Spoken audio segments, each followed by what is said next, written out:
श्री शिवाय नमस्तुभ्यम। हर हर महादेव। आज की वीडियो में हम आपको बताएंगे गुरु जी द्वारा बताए गए कुछ उपाय जो दशमी की तिथि पे किए जाते हैं। नवरात्रों के बाद जब नवमी तिथि खत्म होती है उसके बाद जो दशमी तिथि आती है उस दशमी की तिथि पे जो उपाय करना है, पूज्य गुरु जी पंडित प्रदीप मिश्रा जी द्वारा बताए गए उस उपाय के बारे में हम जानेंगे। गुरु जी ने अपनी पहले की कथा में इस उपाय के बारे में बताया है। तो चलिए बिना देरी किए हुए जानते हैं कि गुरुजी ने कौन सा उपाय बताया है। गुरुजी ने बताया कि मान लो किसी की जिंदगी में बहुत ज्यादा कर्ज चल रहा है, बहुत ज्यादा परेशानी चल रही है। मान लो उसकी खेती अच्छी नहीं हुई, फसल अच्छी नहीं हुई, जिंदगी में बहुत सारी टेंशन चल रही है, बहुत सारी चिंताओं से वो ग्रसित है और ऐसा लग रहा है कि पैसा कहीं से नहीं आ रहा है, पैसे आने के कोई भी रास्ते नहीं दिख रहे हैं, कोई भी साधन नहीं दिख रहा है। वो कमाना तो चाह रहा है पर कमा नहीं पा रहा है, जिंदगी में बहुत सारी टेंशन बनी है। तो ये नवरात्रि जब पूर्ण हो जाती है, जो दशमी तिथि आती है, 9वें दिन के बाद जो दशमी तिथि आती है, जिस दिन हम दशहरा मनाते हैं, उस दशमी तिथि को ये उपाय करना है। उपाय को करना कैसे है? उपाय करने के लिए हमें 5 दूर्वा, 5 बेलपत्र और 5 शमी के पत्र चाहिए। जी हाँ, 5 दूर्वा, 5 बेलपत्र और 5 शमी के पत्र ये चाहिए और 1 लोटा जल चाहिए। अब उपाय को करना कैसे है चलिए जानते हैं। उपाय को करने के लिए पहले भगवान भोलेनाथ पे हम 1 दूर्वा, 1 शमी पत्र और 1 बेलपत्र चढ़ाएंगे। फिर अपना नाम और गोत्र बोलेंगे। फिर दोबारा से 1 बेलपत्र, 1 दूर्वा, 1 शमी पत्र चढ़ाएंगे। ऐसे करके हम 5 दूर्वा और 5 बेलपत्र और शमी पत्र चढ़ाएंगे। उसके बाद 1 लोटे जल से बाबा पे जल अर्पित करेंगे। जल को एक बार में नहीं अर्पित करना है, जल को 3 बार में अर्पित करना है। उस जल को रुक रुक के 3 बार अर्पित करेंगे और फिर उस चढ़े हुए जल का जलाधारी से थोड़ा सा भाग अपने लोटे में लेके अपने घर पे आएंगे। फिर उसे अपने घर के दरवाजे पे, व्यापार पे, जिस भी स्थान पे आपको उसको छिड़कना है उस जल को छिड़केंगे और हृदय से बाबा से प्रार्थना करेंगे। बाबा पे भरोसा रखेंगे और बाबा से बोलेंगे कि बाबा बहुत टेंशन है, कर्जा बहुत है, दुख बहुत है, व्यापार चल नहीं रहा है, हमारी मनोकामनाओं को पूर्ण करो, हमारे दुख को हरो। ऐसा विश्वास करते हुए अगर आप बाबा से कामना करेंगे तो देखिएगा भगवान 3 महीने के अंदर ही अंदर आपकी झोली अवश्य भरेंगे और आप पे जरूर अपनी करुणा और दया करेंगे, आपके भंडार अवश्य भरेंगे, भोले बाबा आप पे कृपा अवश्य करेंगे। चलिए जानते हैं गुरुजी द्वारा बताए गए अगले उपाय को जो दशमी की तिथि पे करना है।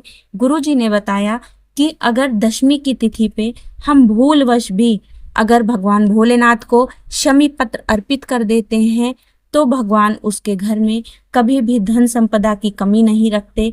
पूज्य गुरु जी ने बताया कि शमी पत्र का बहुत ही अधिक महत्व है। गुरु जी ने बताया कि शिव महापुराण कथा में वर्णन है कि एक बार ब्राह्मण कोस के घर उनके गुरु दक्षिणा लेने के लिए आए।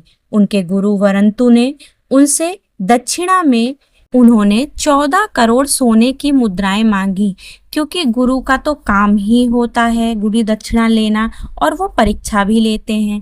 तो इसलिए उन्होंने ब्राह्मण कोष से ऐसी गुरु दक्षिणा मांगी कि जो वो ना दे सके।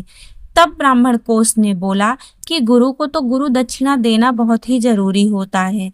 इसलिए वो अपने राज्य के राजा रघु के पास गए और उनसे उन्होंने अनुरोध किया कि हे महाराज, मुझे अपने गुरु को गुरु दक्षिणा देनी है, कृपया कर मुझे 14 करोड़ सोने की मुद्राएं दें ताकि मैं अपने गुरु को गुरु दक्षिणा दे सकूं। तब राजा रघु ने कहा कि मेरे राज्यकोष में इतनी सोने की मुद्राएं नहीं, क्योंकि अभी कुछ समय पहले ही मैंने एक यज्ञ किया था और उसमें मैंने ब्राह्मणों को दान दे दिया, लेकिन मेरे दरवाजे से ब्राह्मण खाली नहीं जाना चाहिए, इसलिए तुम मेरी प्रतीक्षा करो, मैं तुम्हें लाके मुद्राएं देता हूँ। तब राजा रघु इंद्रलोक पर आक्रमण करने के लिए चल पड़े। जैसे ही इंद्रदेव को पता लगा कि राजा रघु इंद्रलोक पे आक्रमण करने आ रहे हैं, क्योंकि उन्हें ब्राह्मण को 14 करोड़ सोने की मुद्राएं देनी है, तो वो भागते हुए ब्रह्मदेव के पास गए। उन्होंने ब्रह्मदेव से बोला कि हे ब्रह्मदेव, यहाँ पे राजा रघु इंद्रलोक पे आक्रमण करने आ रहे हैं। तो ब्रह्मदेव ने बोला कि वो आक्रमण क्यों करने आ रहे हैं। तब इंद्र ने बताया कि उनको 14 करोड़ सोने की मुद्राएं चाहिए, क्योंकि उन्हें गुरु को गुरु दक्षिणा देनी है। तब ब्रह्मदेव ने बोला कि ठीक है, तुम कुबेर को बुलाओ। तो जब कुबेर को बुलाया गया तो कुबेर से इंद्रदेव ने कहा कि उन्हें 14 करोड़ सोने की मुद्राएं चाहिए गुरु दक्षिणा देने के लिए। तब कुबेर ने उन्हें एक शमी का पत्र दे दिया। तब इंद्रदेव ने कहा, इस शमी पत्र का क्या करूं? तब इंद्रदेव को कुबेर जी ने कहा कि ये शमी पत्र आप कोस को दे दो। तब इंद्रदेव ने वो शमी पत्र कोस को दे दिया। कोस ने पूछा कि मैं इस शमी पत्र का क्या करूं, मुझे 14 करोड़ सोने की मुद्राएं चाहिए। तब इंद्रदेव ने कहा कि तुम यही शमी पत्र ले जाके ऋषि वरंतु को दे देना। तब कोस ने वही शमी पत्र ले जाके ऋषि वरंतु को दे दिया। तब ऋषि वरंतु जान गए कि ये मेरे देवादिदेव महादेव का पत्र है। तब उन्होंने भगवान भोलेनाथ की आराधना की और हाथ जोड़ के उनसे निवेदन किया कि वो प्रकट हों। उनके निवेदन से भगवान भोलेनाथ प्रकट हुए और भगवान भोलेनाथ ने कहा कि वरंतु, मैं तुम्हारी पूजा से प्रसन्न हूँ, मांगो तुम कौन सा वरदान मांगते हो।